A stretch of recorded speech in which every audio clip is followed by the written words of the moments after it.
Hi everyone, আশা করি আপনারা সকলেই ভালো আছেন। চলুন আজ নয়াবাদ মসজিদের ইতিহাসে ডুব দেওয়া যাক। দিনাজপুরের মধ্যে কাহারোল উপজেলায় নয়াবাদ গ্রামে অবস্থিত নয়াবাদ মসজিদ। নয়াবাদ মসজিদের জায়গাটা ছোট হলেও এর ইতিহাসটা একটু ভিন্ন। মসজিদটি 3 গম্বুজ বিশিষ্ট।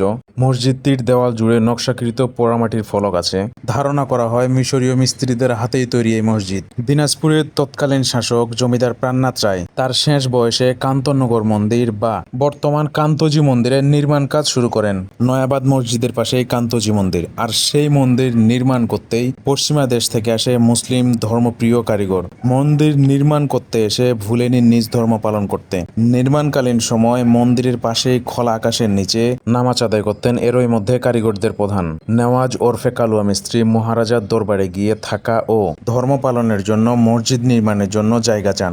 মহারাজা 1 থেকে 2 কিলোমিটার দূরে ঢেপা নদীর পাশে 1.15 বিঘা জমি মসজিদ নির্মাণের জন্য জায়গা দেন। মিস্ত্রিরা মসজিদ ও মন্দির নির্মাণ কাজ চালিয়ে যান। এক পর্যায়ে মহারাজার মৃত্যুর পর তারই দৌর্তক ছেলে রামনাথের আমলে 1793 সালে মসজিদ নির্মাণ কাজ শেষ হয়। নির্মাণ কাজ শেষে নেওয়াজ ও তার ছোট ভাই এদেশ ছেড়ে যেতে চান না। মহারাজা তাদের চাষাবাদ ও থাকার জন্য কিছু জমি দান করেন।